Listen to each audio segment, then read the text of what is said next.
Hello and welcome everybody. My name's Rose Smith from AbsoluteSoulSecrets.com. Thank you for joining me for the Sagittarius May Horoscope. And what a big month it is. We have so much going on this month for everybody.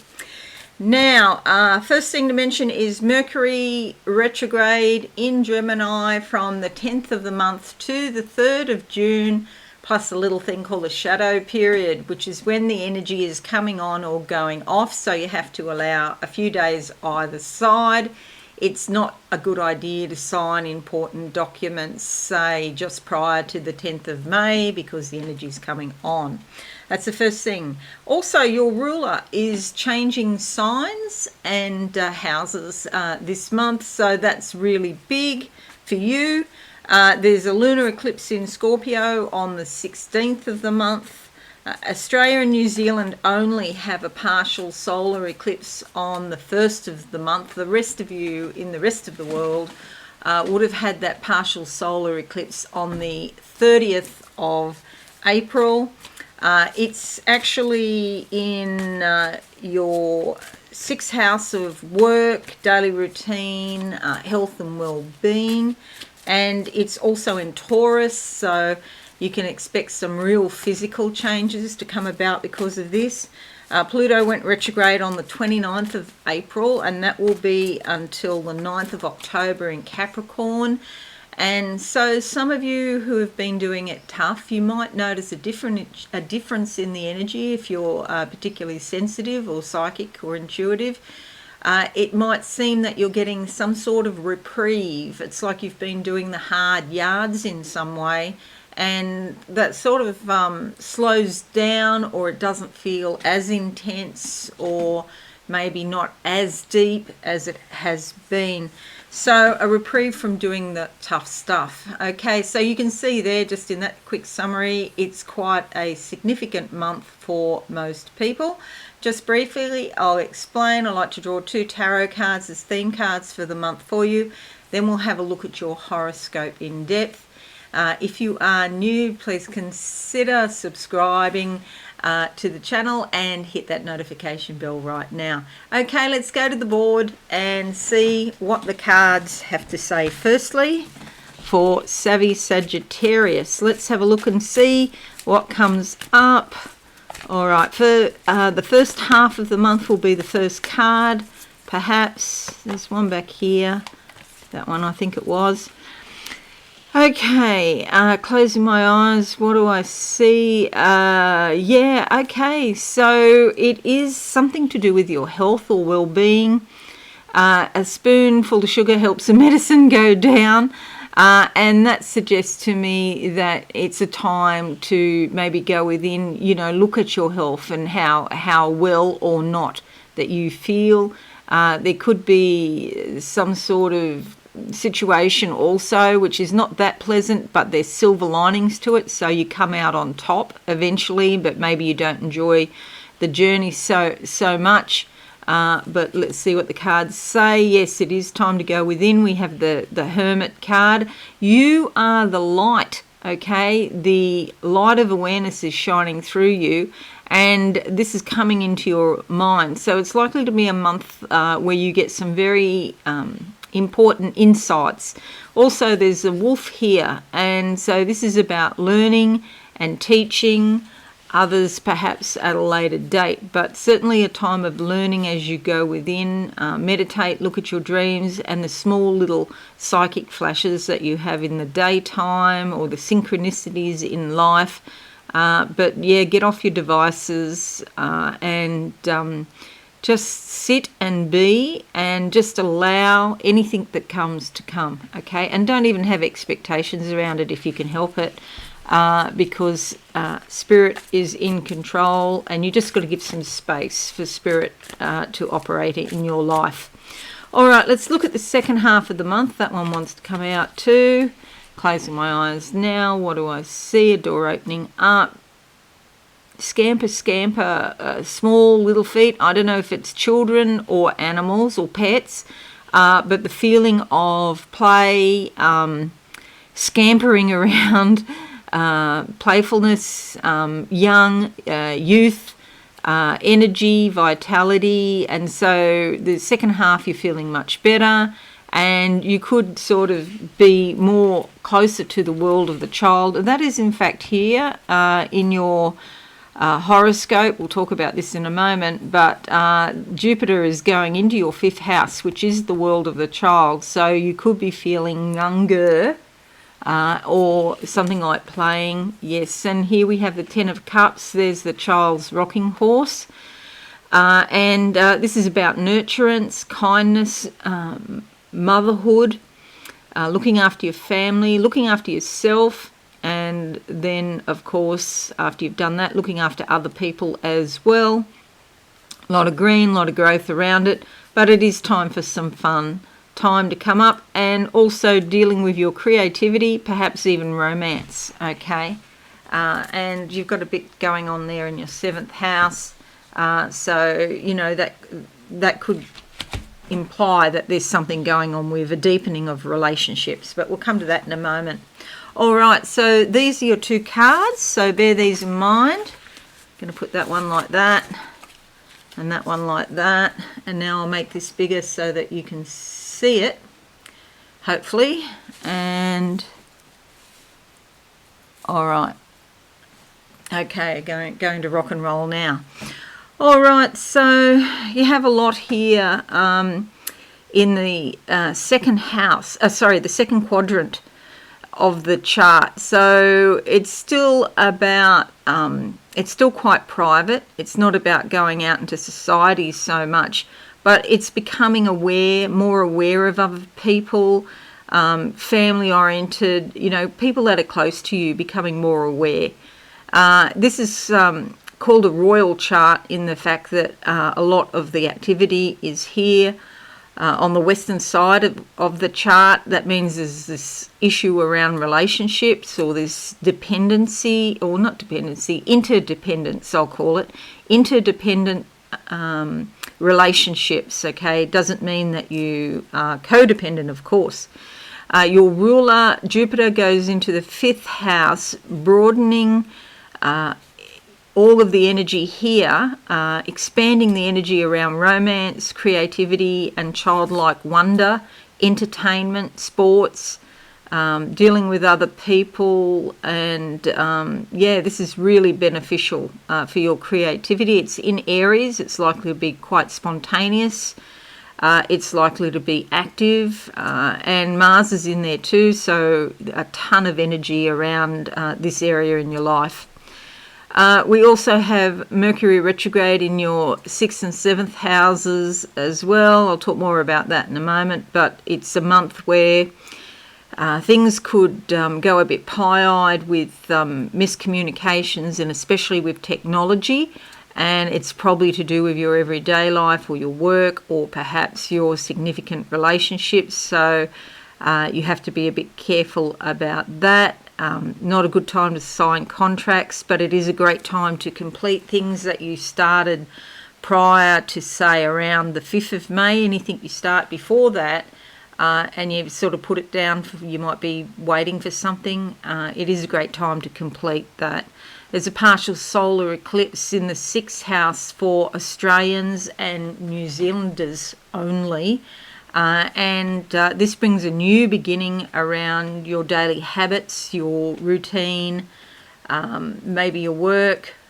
You do have your MC up here in the 10th house, so there could be some kind of change in structure around your work, or you know, new procedures or something like that. You might even be thinking of another position or another job, especially with this MC up here, like changing the direction of your life.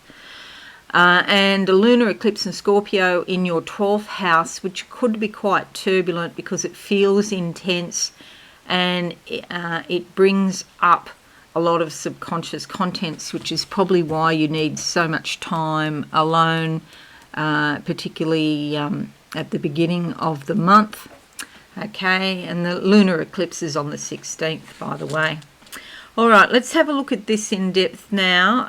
So 1st of May, the partial solar eclipse for Aussies and Kiwis only. They might, or we, I should say, because I'm an Australian, obviously. we might tend to put our feelings on hold because we have some practical issues we need to take care of at work, perhaps, or in the daily routine. And things require our attention. It could be some sort of concern about health, diet, or nutrition. Getting reorganised around our lives, reorganising things. Self-improvement is highlighted. 1st of May to the 28th of May, Venus moves into your 5th house here. This is fabulous because you feel more inspired creatively and romantically, and you're more likely to express your feelings now. And things like art and music, or team sports, cultural events and activities, they're likely to go very well, especially if you're in the company of a loved one. 2nd of May to the 12th of May, Jupiter conjuncts Venus. Okay, this is really good in terms of going out and enjoying yourself, but you do need to be cautious of not overspending because Venus is in charge of the purse strings, and the urge to splurge is very strong. Also, Venus loves sweet pies, cakes, desserts and things like that, chocolate. And so if you are watching your weight or watching what you eat, then be, cautious here not to go to really nice places. Don't go to Europe. The pastries in Europe, oh my gosh. So if you're planning on traveling and you're watching your weight, good luck. If, you could want to go to parties as well, and if there isn't, you can't find a party to go to, you'll probably have a party, throw one yourself. You'll probably spend more money than you should, but you could also be quite lucky. So there could be some sort of bonus or a gift, or maybe there's a price reduction, a sale or something like that. So some unexpected benefits can come your way with this lucky streak. The 5th of May to the 27th of October, Jupiter moves into your 5th house here that I mentioned before, bringing a burst of inspiration, playfulness, and creative energy. Relationships with children are very likely to go well, as indicated by this card. This nurturing kindness is likely to expand in your life. It's a really positive time. Personal inhibitions are discarded, and all kinds of opportunities and possibilities open up creatively and romantically. 5th of May to the 15th of May, Jupiter trines your ascendant. This is a fabulous time for you to feel more confident, like to get some plans and goals, and really start bringing things into your life that you want. You're likely to win the respect of other people. Your plans go quite well. Other people go along with your plans too. They don't tend to resist you. They're not resisting you as much. And they probably accept your proposals and even give some support. It's a great time to influence some sort of government agency or organisation, to start a new business or make a career change. And legal matters are also likely to work out quite well. The 16th of May sees a lunar eclipse in your 12th house here, as I mentioned before. You could be feeling more sensitive and a little bit moody, and maybe you feel like you need to have some privacy and solitude, hence this card here that came out. And you may wish to shield yourself from other people, completely understandable. Or you might find that other people are talking about their problems all the time and you just don't want to hear it all the time, basically. You need time out. It's time for peaceful meditation, contemplation and spiritual rejuvenation. 15th of May to the 26th of May, Jupiter sextiles Mercury, and Mercury is retrograde at this time. Often this brings long-distance communications and business dealings. You're dealing with people overseas, but because of Mercury retrograde, you might find there's some sort of glitch. Maybe if you're on the phone, the phone call drops out, or there's, any number of technical things that can go awry, or there could be some misunderstanding. So it's super important that you put everything as clearly as you can and send it in writing, maybe another set of eyes. If you get somebody else to look over it, might be a great idea too if it's important. If you're in business, it's like business is proceeding. It's like it's a great time to advertise or publish or engage in mass media. But although it's likely to still work, it might not work to the extent that you're hoping, or, to the extent that it would have if Mercury wasn't retrograde. But other people respond with interest to your message. You might find there's delays, basically, and it's harder to get stuff going, So just watch for that. 19th of May to the 21st of June, the Sun moves into your 7th house here, bringing insight and awareness around your significant relationships. And it's time to, give those important relationships, and maybe even legalities as well. There needs to be some attention there on those matters. There is an emphasis on we rather than me, and so it's all about, cooperating with other people, significant people in your life. You might seek companionship, or maybe even the counsel of other people, like professional, maybe especially people like wealth planners or accountants, because of Venus, really looking after money. With the Sun there, you probably need, it's probably expanding your life in some way. It's probably positive, in fact. Okay, so 22nd of May to the 13th of June, Mercury retrograde in your 6th house. You could be thinking, reading and learning about how to improve your work, for example. Maybe you don't put those plans into action straight away. Again, some sort of delay. It could be a lot of discussions around the people that you work with if you are working. Also things about health and your well-being. You might be discussing those sorts of things at the moment as well. 20th of May to the 24th of May, Mercury retrograde opposition your ascendant. Okay, so there's some really important conversations and communications at this time, and it's an excellent time to consult a professional. Again, you might consult them but not put it into action straight away, okay? But it is an excellent time to be talking to other people, and again, anything important put into writing. Mercury retrograde sextiling Venus from the 21st of May to the 25th brings a lot of peace and harmony. Maybe you don't want to get involved with heavy discussions, just maybe light sort of subjects, Again, just think about things before you act, perhaps. You could be going out to the pictures and things like that, if people still do that, I don't know. This is a bit like the drive-in movie, isn't it? There's no such thing anymore. I think there's like one in Australia. And so it could be time to have a pleasant time with people. It's not, the best time to be doing heavy business type things. 23rd to the 4th of July, Mars in your 5th house gives you a ton of energy where you want to express yourself, play sports, indulge in games or contests, creative projects, get an extra burst of energy, and romantic urges could also run quite high. And if you're already in a relationship, that's likely to intensify with Mars there. If you could find sometimes with Mars, people get a bit irritable. So Mars is all about passion, but sometimes that passion can be expressed through arguments too, so watch for that.